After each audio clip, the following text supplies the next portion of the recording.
So today we're going to be learning about what we call a business-to-business transaction, right? Because in merchandising, you often have a situation where, remember, that merchandiser needs to buy the inventory first, and then they resell it to us. But we're going to focus on that very first step, right? The purchasing of inventory.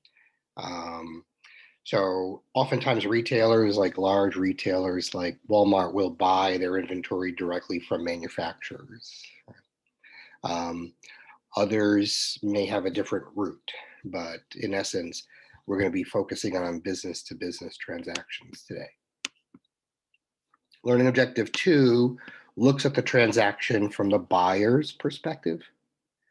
Learning objective 3 looks at the same transaction from the seller's perspective. So again, there's two businesses that are involved here. And so how they actually look at it from an accounting perspective is different. Right?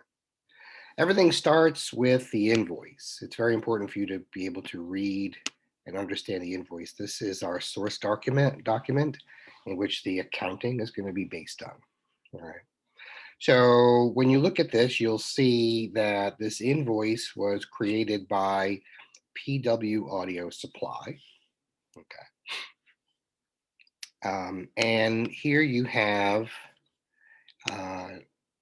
the business that it was sold to. Okay, Sock Stereo.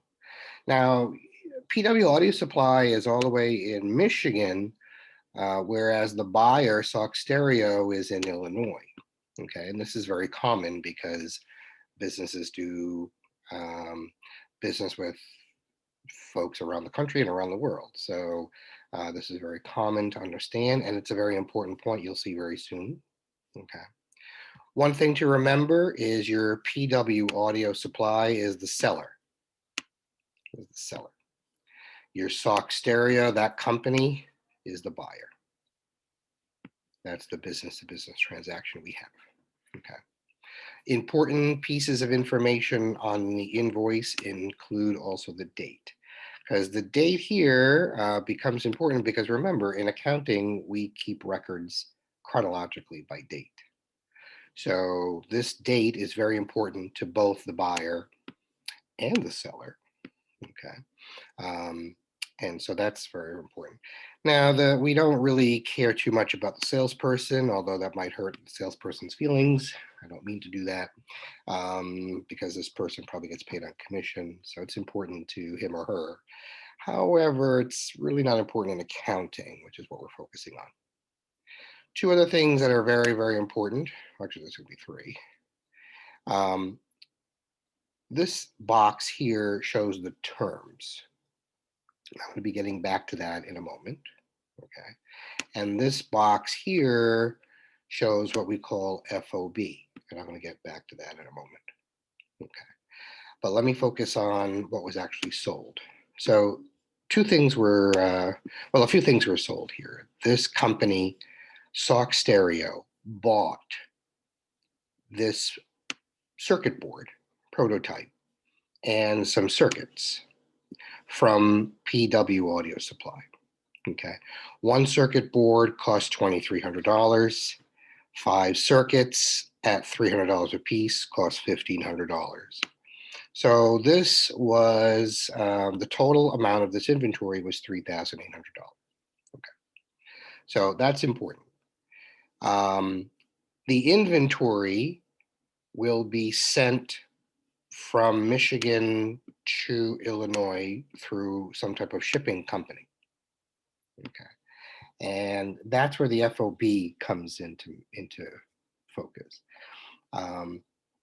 Because remember, PW Audio is selling this to Sock Stereo.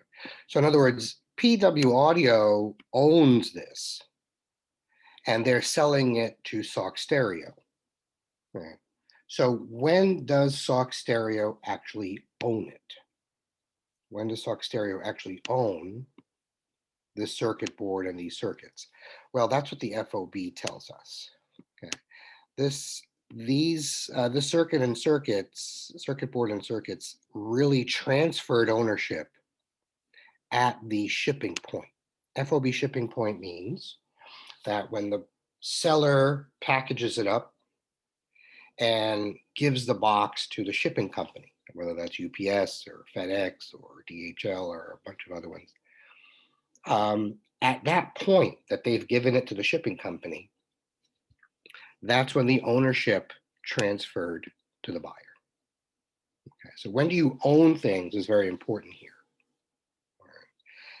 Because again, you're dealing with something that was owned by PW Audio that's being sold to Sox Stereo. So when does that ownership transition? So FOB shipping point says the ownership transfers at the shipping point whenever it's given to the shipping company. Okay, remember, this is going to go from Michigan to Illinois. Right? So clearly it gets put in a box and given to a shipping company in Michigan. At the point it's given to the shipping company, well, then the buyer owns it. Okay. So that's an important box to know. The other important box to know is the terms.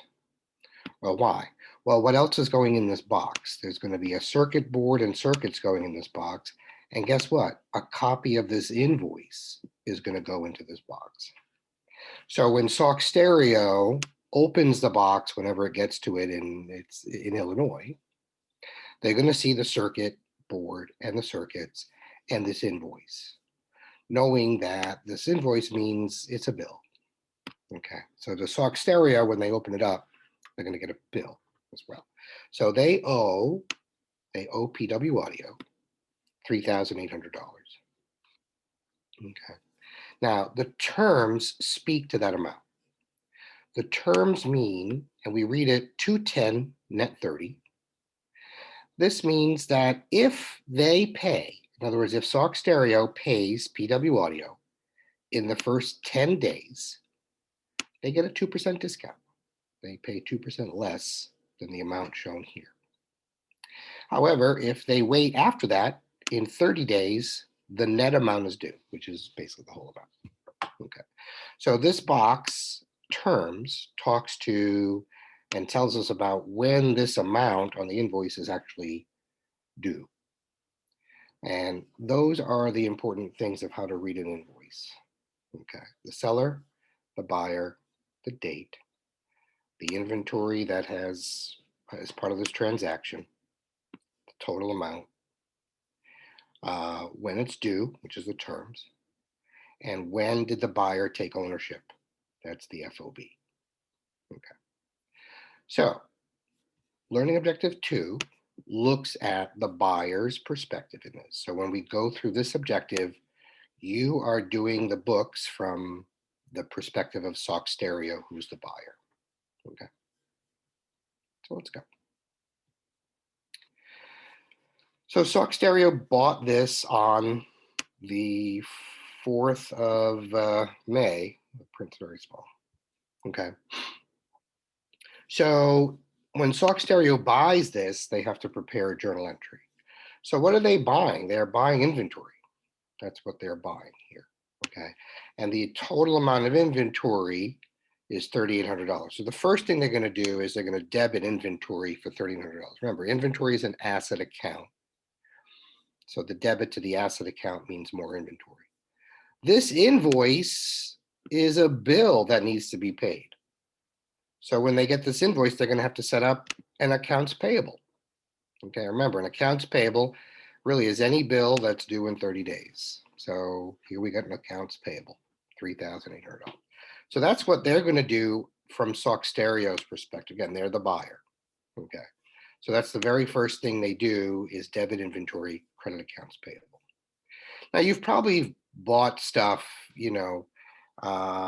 and when it arrived to you, open the box, you look at it, and maybe you don't always want what's there. So sometimes things get returned, and we're going to look at that on the next slide. On this slide, it explains to you this idea of when ownership of the goods transfer. Now, the most common FOB is shipping point. That is the most common. And like I was explaining earlier, the ownership passes. Remember, the seller is packaging that and giving it to the delivery company. At that point, as soon as the box is given to the delivery company, that is the shipping point, which means the buyer owns it.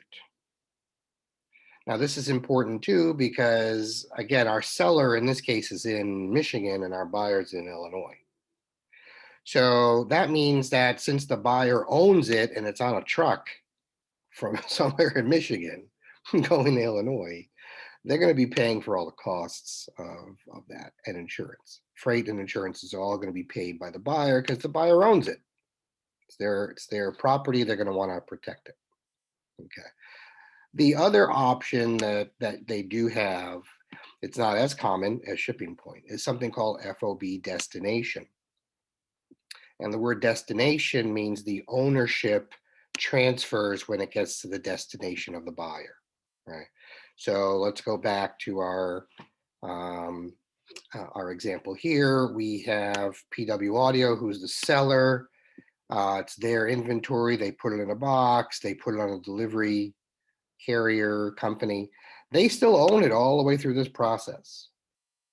Okay, that's still theirs. When does the buyer, Sark Stereo, actually own it? When it gets to their destination, thus FOB destination. Okay. So because the seller in this case owns it all the way through this process, the seller is going to pay for everything because it's their property. They own the goods. Okay. So those are the two options for FOB in terms of when ownership goes from the buyer to the seller. I mean, from the seller to the buyer. Okay. So that's important to know. So also too, when they say the buyer is paying for the freight for FOB shipping, and here at a destination, the seller is paying for the freight, that's going to look different to the buyer and to the seller. Okay. To the buyer, the fact that they have to pay for the freight means literally that the inventory cost more. So for example, if you bought something for $100, but you had to pay an additional $10 for shipping, and you were asked, what is the cost of this item? In accounting, we have to say it's $110 because that's literally what we had to spend to get the item. Okay. Yes, the item was $100, but it cost us another $10 to shipping. So what's the real cost? 110. Same thing here. If Sark Stereo has to pay for that delivery and that delivery costs $150 more, their inventory costs $150 more. That's how we look at it in accounting. And so technically speaking, we would need to debit inventory for the 150 to show that the inventory costs more. Okay. And cash will get a credit here. We pay for freight charges. Okay. That's how the buyer would see it. Remember, Sark Stereo is the buyer. The buyer has to show the real cost of this asset. That's why the freight charges simply get added to the inventory account. Of course, if we were the seller and we paid for freight, it would simply be an expense. Freight out is an expense account, and we would expense freight and credit cash. This is if we were the seller. Okay. All right, so like I was telling you, you get boxes in the mail, you open them up. Sometimes the goods are not what you want. They could be damaged, defective, inferior quality, or don't meet your specifications. All right. That happens. It happens in business-to-business transactions as well. The most common thing is that merchandise will be returned. That's the most common thing. Just like you and I have probably bought something and returned something, this happens with business-to-business transactions. So that's the most common thing. On occasion, an allowance will be granted. An allowance basically is a discount. So the buyer opens up the box, sees that it's not exactly what they want. They might be able to sell it, but not at the price they were hoping. And so they might call the manufacturer and say, look, this is not exactly what I want, but I think I could sell it. I need a discount. I need an allowance on this to keep it. Otherwise, I'm returning it. So that does happen as well, but the return is more popular. Okay. So what happens when they return goods? In this case, let's say they returned one of the circuits for $300, right, on May the 8th. Well, it's simply the opposite of when they bought it. Okay, so when you return something, you're not going to pay for it, but it's not your inventory anymore either. So we're simply going to reverse it out. We're going to debit the accounts payable, which lowers how much we need to pay. And we're going to credit our inventory, which lowers how much inventory we own.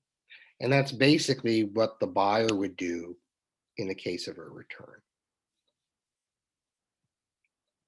Okay. Now, these credit terms, basically, the credit terms are meant to collect money quicker. That's all. I mean, that's really all the seller wants to do. Look, I'll sell you this. You owe me this in 30 days. But hey, if you pay quicker than that, you get a discount. Boom. That's the term. So 210 net 30 is a very common discount term. Again, 2% discount if you pay in the first 10 days. 10 days from the date on the invoice. Remember, that date on the invoice is critically important because in accounting, we need a source document and we do everything by dates. If not, the whole thing is due in 30 days. So again, saving 2% is good. It's good, particularly when you're buying, in some cases, hundreds of thousands of dollars worth of inventory in some business cases. So 2% of that is a lot of money. But even for small businesses, 2% discount is better. Why not, right? So again, the purchaser saves money, and the seller gets to collect their cash quicker. So it's a great thing. Right? So how does it work when the buyer pays in the 10 days? Again, there's different types of purchase discount amounts. The most common, as you see, is 210 net 30. That's the one you're going to see most of the time. Okay. So let's say they end up paying their balance on the 14th of May, which is 10 days from when they bought it. That's the last day of the discount period. Now they only owe $3,500 now. Why? Was they bought originally $3,800 worth of stuff from PW Audio, but they returned 300 of that. That's where the 3,500 comes from. So what would be the journal entry Sauk Stereo would make if they paid within that 10-day period? Well, again, they would pay 2% less of what they owe if they pay in 10 days. So they would go ahead and show that their entire accounts payable has been paid. Again, most of it has been paid in cash. This discount is $70. The $70 basically gets credited to inventory because, again, inventory costs less. With assets, we have to do our very best to show the real cost of the asset on our balance sheet. So that's why we add in the shipping costs and we basically subtract out the discount. So the credit to inventory simply shows that our inventory costs less. Just like when we debit inventory for shipping to show our inventory cost more. So if you get that, you get this down, no problem. Okay, and we calculate the discount. That becomes part of our true cost of our inventory, right? We lowered the cost of inventory by $70 by taking the discount. What if we didn't take the discount and we paid within that month's period of time? Well, then it's simply debit to accounts payable to show it's paid and a credit to cash to show it's paid for the full amount. No other thing is necessary. Okay, and learning objective 2 ends with a do-it exercise between two companies that are going to repeat in the next objective as well. So let's read. On the 5th of September, De La Hoya Company buys merchandise on account. Remember, the word on account means they're going to get that invoice, right? They bought merchandise on account. They didn't pay for it in cash when they bought it. They got an invoice, which means they owe it in 30 days. And they bought that from Juno Diaz Company. The purchase price of the goods was $1,500. 3 days later, on September 8th, De La Hoya returned goods for $200. So De La Hoya is the buyer in this transaction. What would their books look like? Okay. Well, first we show we bought it on the 5th. So again, we debit inventory for the $1,500. That's how much inventory we bought on the 5th. Credit accounts payable for $1,500 because again, we bought it on account, which means we got an invoice to pay in 30 days. 3 days later, we return $200 worth of that, so we simply flip it. We debit accounts payable to show we don't owe that. We credit inventory to show we don't have it anymore as well. And that's how the buyer would see things. Questions? So the other side of the coin is learning objective 3. How does the seller see this? So learning objective 2 was all about the buyer. Soxteria was the buyer. Learning objective 3 is all about the seller. How does PW Audio see this transaction? Okay. So this invoice is a very important invoice to PW Audio because it records the sale of the inventory. Okay. So that's important. Remember, PW Audio owned the circuit board and circuits. They have given up ownership of that inventory to Soxteria. So not only did they make a sale, they also sold their inventory. So this is what's going to be different for the seller. They have to do two things. They have to record a sale, but they also have to record that they sold their inventory. That's what's going to be a little bit different here. So again, like I said, the very first thing they have to do is record the sale. Now, if they have an invoice, it's going to be a debit to accounts receivable and a credit to sales revenue for whatever selling price they sold it at. That records the sale. Remember, they're selling their inventory. So they have another step they have to do. They have to show they sold their inventory. How do they do that? Well, the inventory goes down when it's sold as cost of goods sold. Remember, inventory starts as an asset. When we sell it, it ends up as an expense. Cost of goods sold is the expense account. So we're going to debit the expense, cost of goods sold, and we're going to credit the inventory for the same amount. What amount? Whatever it cost us. Okay. Remember, the selling price is going to be sales revenue. The cost of the inventory is going to be our cost of goods sold on our income statement that we looked at. Okay. So that's important to know. There's two entries for the seller every time they make a sale. So how does it actually look on their books? PW Audio sold $3,800 worth of stuff to Soxteria. $3,800 is the sales revenue. How much did it actually cost them? That's going to be the second set of numbers they give you here. Okay. The cost to PW Audio is $2,400. So the first thing they do is record the sale. In this case, because they sold it to Soxteria on account, we're going to debit accounts receivable. We're going to credit sales revenue to show we sold it. The second thing we have to do is record the cost of that and take it out of our inventory.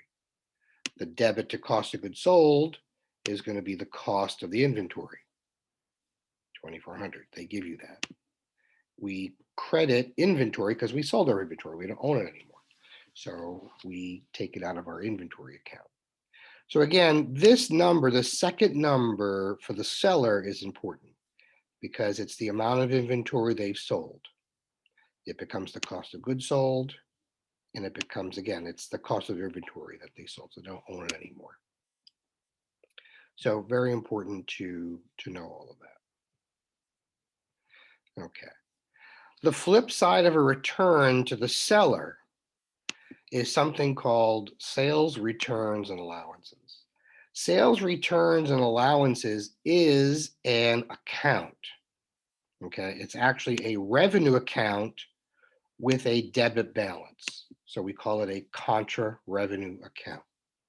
It is its own revenue account, but it shows how much of the sales revenue has been returned. It's very, very important that we keep that separate.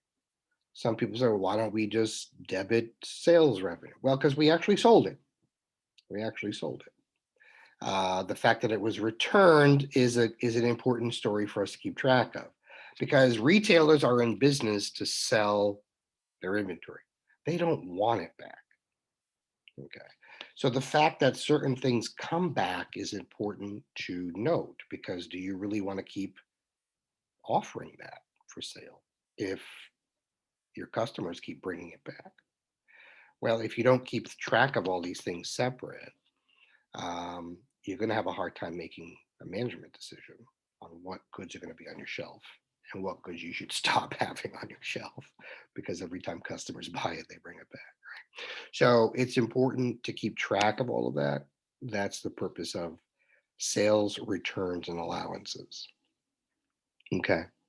So that's important. So every time they get a return, this is how they look at it.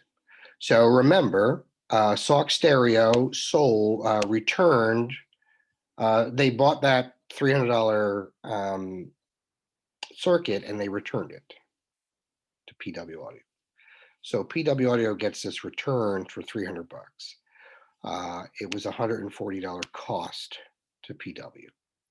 Now, when a merchandiser gets a return, if it's not defective, they can sell it to somebody else. So they say here, assume the goods were not defective, because if they're not defective, you can simply just sell it to another buyer. So that's important to know. If it was defective, you can't sell it to another buyer. That's another way. So in this case here, we're going to show $300 debit to sales returns and allowances, and a $300 credit to accounts receivable, because we're not going to be receiving that money because it's been returned. Right? That sale has been returned. But now we have these goods that we can sell to somebody else. So we're going to put it back in inventory.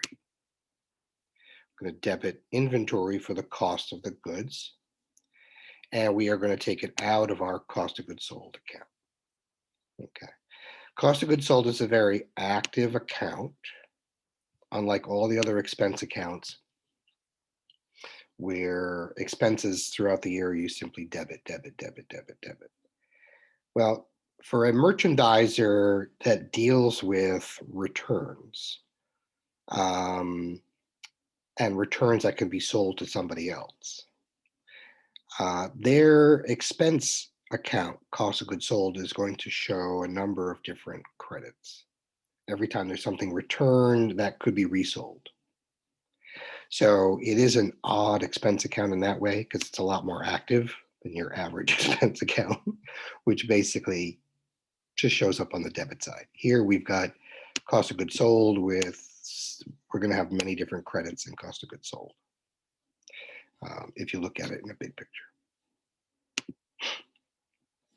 So what happens when they get stuff back that's defective? Well, the good news is this very rarely happens today.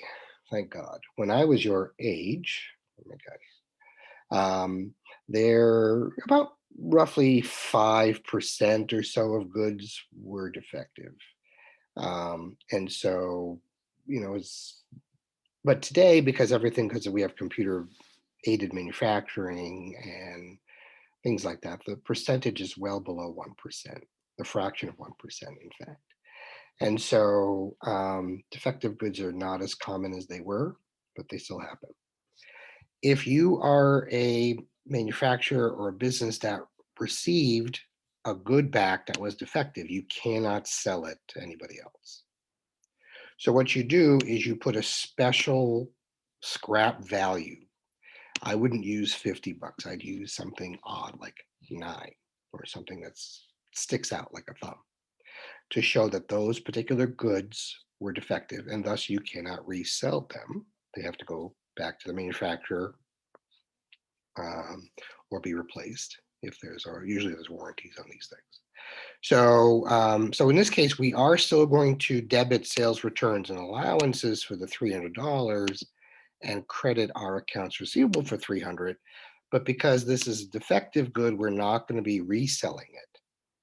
So we're going to put a special amount on it to show that inventory is going to be debited for the scrap value, and so is cost of goods sold will be credited for the scrap value.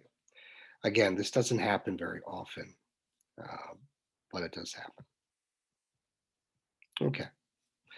Remember too that we offered PW Audio offered Sock Stereo a discount. If they paid within 10 days, take 2% off. Well, sales discounts is another revenue account. Okay, but it's a contra revenue account because it has a debit balance. So as you remember, Sock Stereo did take $70 off in the first 10 days. So how does the seller deal with that? Well, they're going to debit their sales discounts by the amount of the discount that was given. This particular box is very, very important because it shows the accounts that are very relevant. Sales revenue is always the starting point for the seller. We subtract out any sales returns and allowances. And again, sales returns and allowances is its own account in accounting. All right. It shows a debit side balance because it shows how much of the sales have been returned. Sales discounts is another account. It is a revenue account, but it has a debit balance. It shows how much the discounts have been when we sold stuff on account. So what does that leave us with? A very important term that you have to know, net sales. Net sales is sales revenue minus returns and allowances minus sales discounts. You will see net sales on almost every corporate income statement that you read online. You will see just the term net sales there because that's basically how they see it. So when you see net sales, it's already gone through this process. They started with their total sales revenue. They subtracted out their sales returns and allowances. They subtracted out any discounts to get to net sales. So net sales itself is that process that you have to know. Okay. So again, Sock Stereo paid their $3,500 balance early, right, within that 10-day period to PW Audio. So how does PW Audio Supply look at that for their journal entry? Well, they are going to show they've received $3,430 in cash. They are going to debit their sales discounts for the $70. And they're going to show the entire account receivable for $3,500 has been satisfied. Okay, so that's how PW Audio is going to look at the payment if it's paid within 10 days. Okay, and we finish up with our do it exercise between De La Hoya and Juno Diaz, just as we did in Learning Objective 2. This is the same two companies, but again, Learning Objective 2 looked at it from the buyer's perspective. Learning Objective 3 is the seller's perspective. The seller is Juno Diaz here. The buyer is De La Hoya. So here, De La Hoya on the 5th of September, De La Hoya bought merchandise on account from Juno Diaz Company. The selling price was $1,500. The cost to DS, $800. And then a few days later, on the 8th of September, De La Hoya returned goods worth $200, cost of $150. So, two things we got to do. Remember, for the seller, the first thing, we record the sale. And then we record the cost of the inventory. So on September the 5th, we are going to record the fact that we made a sale of $1,500 on account. So accounts receivable gets the debit, sales revenue gets the credit. But we sold $800 worth of goods. So we have to take it out of inventory and show it as a cost of goods sold. Okay, so that's the first step. The second step we have to do here is record the return. And again, the goods were not defective, so we can sell these to somebody else. So on the 8th, we're going to show sales returns and allowances for $200 and take it out of our receivable since we're not going to be receiving money for that. But we're going to put it back into our inventory because we can sell it to somebody else. So we're going to debit inventory for the 105 and take it out of our cost of goods sold. So there's both ends of the deal, a business-to-business transaction, a buyer and a seller, right? Learning objective 2, how does the buyer see it? Learning objective 3, how does the seller see it? Same transaction, two separate sets of books, right? Questions?